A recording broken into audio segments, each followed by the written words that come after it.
And he has the thing. I'm too excited about this movie, guys. Hello, potential friends, and welcome back to the Vlogging Nook, or welcome to the new Vlogging Nook, as there's a new location with me, Alexandra. I have not changed, except I have slightly green hair, but those things aren't really that important right now, because what is important is Captain America: Civil War. So I saw Captain America a couple of days ago, and I knew I had to share my thoughts. I know they chose Civil War because it relates to the arc in the comic books, but it could have really been called so many other things. Captain America, Avengers 3, Captain America, Tony Stark, Captain America, T'Challa's Quest, Captain America and his 3 boyfriends, the tagline of which would obviously be, they love him, but hate each other. What's a superhero to do? In case you don't want to watch the whole video, I'm gonna boil my review down to a couple points here. It was great, but could have been gayer. Which is saying something, considering the amount of times it literally looked like Steve and Bucky were about to profess undying love to each other. There's gonna be a lot of spoilers, so if you haven't seen it yet, don't watch this video, because there's a lot of really cool stuff in the movie. Like, I mean, who saw it coming that Peggy will become a cyborg and kill Iron Man? Like, crazy, right? Crazy, crazy, crazy. I'm kidding, obviously that didn't happen, though it would have been great. But I am going to talk about actual spoilers, so go and watch the movie, then come watch me. So first off, I loved it. I need to be clear about that. I loved this movie. Me watching the movie in the theaters was literally like this the whole time. Oh, Bucky! T'Challa! Steve! Oh, I was on edge, so I'm going to probably heap a bunch of praise on it before I get to my criticism, which do exist. Could have been gayer. What was that in my throat? Huh. Huh. Was it heteronormativity? Always getting in the way of good storytelling. So I'm gonna talk plot and action and new characters and stuff before I get to the real crux of the film, which is Steve and Bucky. Stay tuned for the gay.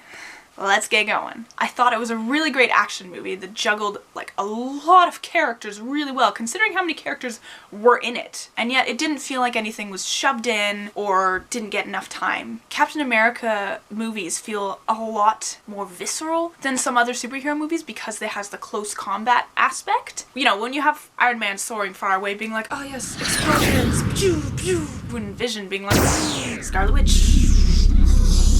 I need to stop making the sound effects. It can kind of lose some of the sense of danger and the feeling of human beings trying to kill each other, or at least trying to cause each other massive amounts of damage. But with Captain America, when you have the physical aspect of fighting, that felt really intense. I was on the edge of my seat in most of the action sequences. So something this movie did really well, apart from juggling all the characters they already had, was the introduction of new characters. So we had a new Spider-Man, and we had Black Panther, T'Challa. They were great. Spidey first, let's talk about him because he was in the movie less. I will kill that Spider-Man, and then that other Spider-Man, till I'm the Spider-Man! What Tom Holland sings to himself at night. He was in it so little, and yet he had the vibe of Spider-Man down so well. We have seen a lot of Spider-Mans in our time. We have seen Uncle Ben die again and again, and with so many spider bites, so many Spider-Men. But honestly, he really stands out because, first of all, felt like such a kid. He was so twitchy and teenager nervous and nerdy and talks too much and gets excited about things. He was so adorable. And also, I just liked how having a youthful character brought out different parts in other characters as well. Particularly, sort of fatherly thing Tony had going on there, though it was weird seeing him flirt with Aunt May, who keeps getting progressively younger with each new Spider-Man incarnation. I don't know why they feel the need to make her younger. Okay. This lady here Benjamin Buttoning her way through movie adaptations. But I really liked how, you know, Spider-Man gets hurt, and Tony goes all rushing over, and he's like, no, no, no, no. Spider-Man's like, no, no, fine, I can go back out. And Tony's like, yeah, you're going home. I'm not telling your aunt that you died because I was having a petty fight with my friends. But I love Spider-Man. I will go see those movies. I thought his inclusion was great. And I love how baffled the other characters were by him. They're like, where did this kid come from? What is he shooting at me? He's climbing everywhere. Everybody's got a gimmick these days. And now we get to Black Panther. Ah, T'Challa. I did not anticipate how much I would love that character going into this movie. Seriously though, I think the way that they handled Black Panther's storyline really worked within it. In fact, in many ways, he felt like the linchpin of the story, because this is a story that was really about vengeance and how continuing to pursue vengeance doesn't work out for characters. I love the idea that T'Challa, Black Panther, is a king. Though he didn't want to be king. His dad was king before he died. Oh, sorry. Oh man. Poor T'Challa. He had such a short conversation with his dad, and yet I felt the emotion. When his dad died, I literally started tearing up. I was already on board. But anyway, Black Panther is a mantle that he is expected to wear as being king of his country. So it's a different sort of type of superhero than a lot of the others that we're faced with. His trajectory throughout the movie was great. He goes from seeing Bucky and then it's like, Kill Bill sirens! Oh my god, the scene where they're running through the cars and Bucky does that flip over the motorbike. Oh, I love it! But Black Panther, badass, so cool. Clint introduces himself. Black Panther don't care. He don't care who you are. He's just here to get revenge for his father. But then you know what he does? He learns. He realizes he's got the wrong man. And even once he's got the right man, he hears out what Zemo has to say. And he has the thing where he realizes vengeance has consumed you, and now it's consuming the Avengers. And during that part, when he was saying that, I was just chanting under my breath, and I will not let it consume me, I will not let it consume me, I will not let it consume me. And then he says, he doesn't say those exact words because my ability to predict lines failed me at the moment, but he says something like, I am done letting it consume me, and I was like, yes! Yeah! Yes, Black Panther! And the fact that at the end, you know, he spends this whole time trying to kill Bucky, and then at the end, he's like, yeah, no big deal, you can stay in my super cool place in my country, no big deal, I got your back. And Steve trusts him. Steve trusts T'Challa, the man who tried to kill Bucky through the whole film. Steve trusts him with his best friend, the love of his life, Bucky. Because you know what? He can tell that T'Challa is an honorable man. I love Black Panther. When is his feature film coming out? I could probably look that up, but I like just being dramatic. When is it coming out? When it comes to the plot of the film, what I really liked was that it was hard to tell which team you're supposed to be on. I mean, going into it, I was Team Cap, because Bucky, unlike the other team wants to hurt Bucky, no, that's not happening. Not on my watch. Not on Steve's watch. No. So that was Team Cap. When it comes to the Sokovia Accords and signing them, they made the case for either side really good and really matched up with most of the characters who chose each side. And see, here's the thing, like, during the argument, when Steve's saying, the safest hands are still our own, and like, if I see a situation going south, I can't ignore it. That makes complete sense, as he's saying. If Steve's walking down the road and there's like a terrorist attack suddenly happening next to him, if he has the power to help, how can he turn away, you know? But at the same time, what Rhodey said, for instance, I think in direct response to the safest hands are still our own thing, saying, you know, that is dangerously arrogant. He has a point. Saying that you are the ultimate authority is... They should be answerable to someone. But then there's the fact that having some sort of government oversight hasn't worked in the past, like when S.H.I.E.L.D. was their government oversight. Steve knows that the organizations above you can get infiltrated. Also, I have to say, from a negotiation standpoint, signing and then negotiating the terms, that's not a good way to negotiate. You've already signed. You have no ground to negotiate from. Also, the fact that they were given this huge thing to look through, that 117 countries have already ratified, and they were like, you have 3 days. 3 days! To try to push this through without you reading the fine print. So that's the thing, is that at the beginning, you know, honestly it's easier to agree with Tony than it is with Steve. And then as the film goes on, you realize these people aren't getting lawyers, and they're just getting locked up in an underwater prison! You know, it gets real. The big fight in the airport, that's just showboating. You know, none of them were gonna kill each other. They were just trying to stall each other, trying to subdue each other. The movie gets real about it once everybody is locked up. The other thing about the plot was we have the Sokovia Accords plotline, and then we have there's other Winter Soldiers, blah blah blah blah blah.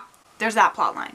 Bucky and Zemo, basically. And I have to say, I actually loved the red herring of all the other Winter Soldiers that wasn't actually fulfilled. You know, you have this big threat like, oh, there's other Winter Soldiers and they're all gonna kill us. At that moment in the movie, I was like, how are they gonna resolve this all? So when they actually got there and they realized they were all killed and it was just a trap to bring Iron Man and Captain America and Bucky there, I loved the red herring of that, because this wasn't a movie about external threats. It was about internal threats. It was about the civil war between these characters. What really made the last battle of this film between Tony and Steve and Bucky so much more intense than the big boo-boo fest of the airport battle was that it got down to the nitty-gritty. It got down to the characters. It was Tony trying to kill Bucky, Bucky fighting for his life, Steve fighting for Bucky's life. I don't blame Tony for wanting to kill Bucky. It was wrong. He should have realized Bucky wasn't in control of that. Poor Bucky. But I understood it. Tony's characterization was really good. The way that they started it out with showing his therapy program that specifically shows the moment when he wishes he had told his dad I love you before his parents left and got killed. And in that same scene they have the teleprompter having Pepper's name and him faltering. You know, in that one scene they show the two big hang-ups that are hanging over his head throughout the film. And now I've got to talk about Steve and Bucky. Because that's the heart of this film. You know, I said before that this film is really about vengeance. That's a theme. The film is actually about Steve and Bucky at heart. And can we talk about it? Oh my god. Bucky had a photo of Steve in his journal thing, and Bucky smiled while he was thinking about Steve stuffing newspapers in his shoes. And Steve running after that helicopter because he couldn't lose Bucky, even if Bucky was out of his mind at the moment. And when he like opens the door of that thing, his expression, he was just like, no, Captain America pulled a helicopter down because Bucky was in it and he couldn't lose him. Also, he couldn't let him escape and destroy people when he knew Bucky wouldn't want to do that. And then when the helicopter falls over the side, it's Steve's turn to be the one pulling Bucky out of the water. The parallels! The Steve-Bucky connection is honestly one of my favorite things about Steve himself. Bucky's his weak point. Bucky's sort of like his flaw. Steve will go anywhere, do anything to make sure Bucky's safe. In the battle where they're fighting Tony, Steve goes nuts just because Bucky is hurt. And the most chilling moment of the movie comes when Steve and Tony are fighting and he rips off Tony's mask, and for a split second I went in the theater because I thought Steve was going to kill him. I thought Steve was going to slam his shield down on Tony's face. I thought he was going to kill him. For just that split second, I fully believed that Steve would kill Tony for Bucky.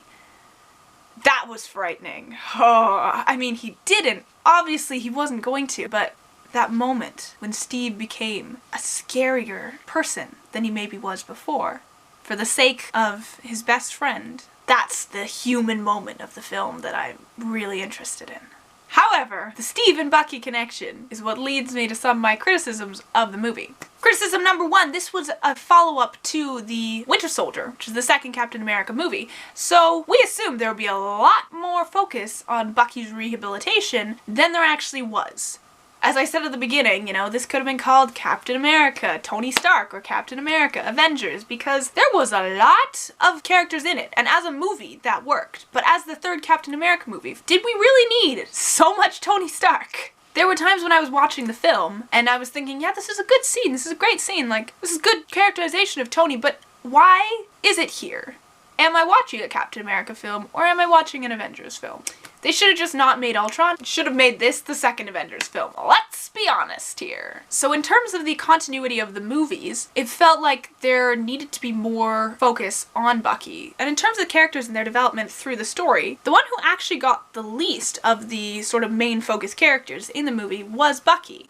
His development path through the film goes from minding his own business so he doesn't hurt people to going back into cryo so he doesn't hurt people. It made some sense for his character because he's a good person and he doesn't want to hurt people and be used any more than he has.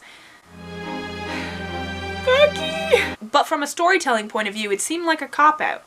We just don't get to know much about his mindset throughout the film. We know that he remembers the people that he killed, that he remembers all of that, but We don't know much about how he feels about that. I assume pretty shitty. We just don't get to go into it as much, and I would have liked to see that. I care about Bucky. Another criticism relating to the Steve-Bucky storyline is Sharon. So, I love Sharon. Sharon is a great character. They would not have gotten back the shield, Falcon's wings, etc. if it were not for her. She was instrumental to the film, and she's badass. But what I don't like is that Sharon's kiss with Steve didn't further the storyline or their characters very much at all, and felt mostly like the filmmakers were just being like, man, we better throw in some sort of love interest for Steve because it's been a couple movies since he had one and we need to remind people that he likes women. It just didn't feel like the way a precursor to a big cool relationship would, you know? It was just like, kiss. Yeah, cool. See you later. Comedy shot of Bucky and Sam going in the car. It seemed more about them being happy for Steve than it was about Steve and Sharon beginning a meaningful relationship. And it was such a passionless kiss too. I mean, there was more intensity, more passion and emotion in a glance between Steve and Bucky than there was in the whole Steve and Sharon kiss. I mean, I probably can't even count on both hands the amount of times in that movie where it would have made so much more dramatic story sense for Steve and Bucky to kiss. Literally, there was a moment in the theaters when I was just like, are you kidding me? How are they not kissing this exact second? And that was that shot where they're going down in the elevator and they're just looking at each other in silence. And I'm like, oh, what? Just do it? Just please? Come on! I could see it in my mind's eye. It would have been a perfect moment for a heart-stopping, story-ending kiss, you know? Like, we're going down to fight these Winter Soldiers. We might not come out alive, but we're just staring at each other as we go down this elevator. So I want you to be the last thing I see and think of. I want to memorize your face. Oh my god, like the fanfic writes itself with this movie. Goddamn. The film isn't successful if you don't believe in how much Steve loves Bucky. And it was a successful film, let me tell you. Anyway, I could go on about how much I love Steve and Bucky and how much I want them to kiss and for Captain America to be bisexual for the rest of my life, but nobody needs to hear that. So, time for the lightning fire round of criticisms and questions. Did Clint really come out of retirement just to fight his friends in an airport? Why did Steve drop a heavy piece of airport building on a teenager who he didn't know had super strength and then banter with him for a moment and walk away while Spidey was visibly straining to hold it up? I mean, come on, Steve. He's a kid. Did Bucky ever get his backpack back? Is Steve not weirded out by the fact that Sharon is Peggy's niece? Couldn't Tony's therapy software be configured to help Bucky with his whole brainwashed code word situation? Or if not that, isn't there definitely some sort of technology in the MCU universe that could be used to help him so he didn't have to go back into cryo? Seriously, why didn't the movie end with Steve busting Team Cap out of jail and then retiring with Bucky to a nice remote island where they grew plums and had 3 cats and maybe a private plane so that Steve could go off vigilanteing to his heart's content? Why didn't they deal with the whole Bucky and Natasha know each other thing? They had one line where Bucky is strangling Natasha and she's like, it would be nice if you recognize me or something like that. And then that is the only thing they do with it. Why don't we get more of that? What is this? Ah? Lightning fire round of things I loved that I don't think I've mentioned yet. Sam, the Falcon, Sam immediately diving after Rhodey when he fell because, first of all, he's a good person, but also remember that Sam's partner, Riley, was shot down and he couldn't save him, and then Sam tried to dive for Rhodey and he couldn't save him. Oh my god. Natasha turning around and letting Steve and Bucky go. I was all for that. Yes, Natasha. Her characterization was so much better in this film than Ultron. Oh god, Ultron was a disgusting mess. Jesus Christ. Ant-Man stuff, that was great. Oh my god. Wanda and Vision, 2 characters I did not care about before this movie. Now I care about them a good deal. I do have to say though, I know Wanda and Vision are romantically connected in the comics, but through the movie I was like, I'm feeling emotions about this connection between them, but I'm really not sure whether I'm supposed to be feeling, yes, this is good romance emotions, or yes, this seems kind of like a fatherly relationship Vision has towards her. So I'm conflicted on that. But the movie made me care about both of them, so A-. I love the way the influence of the absent Peggy and the absent Pepper were so important to Steve and Tony respectively. I love the way that Peggy's death was handled and Steve carrying her coffin and just in the middle of reading the Sokovia chords, he finally gets a text and he's just like, I have to go. with Sharon and Steve is that it just seems like a pale imitation of Peggy and Steve. And I don't want Sharon to be reduced to that, you know? Peggy and Steve were beautiful. I love it. Okay, so I've gone on forever about this movie, so I should probably start wrapping it up. I really loved it, but I do think that, you know, it's time for Marvel to maybe take the plunge and allow a superhero to be queer. Revolutionary thought, I know, but honestly, Steve and Bucky actually happening would make sense and would fit within the universe and would be beautiful. So if you share any of the same opinions as me or have different opinions and want to argue with me, leave me a comment below. Do you think Captain America should be bisexual? Do you think Tony Stark should stop stealing the limelight? Even if his parts were really good, he should, you know, it was a Captain America movie. If you like this video in any way, give it a thumbs up. I'm gonna go read Stucky fanfic until my eyeballs bleed, so I will see you guys next time. See ya! I mean, they're just so in love. They're just so in love. I was just there in the movie theater like, kiss already, god damn it. I'm like Gollum. My precious, my ship. Lovely.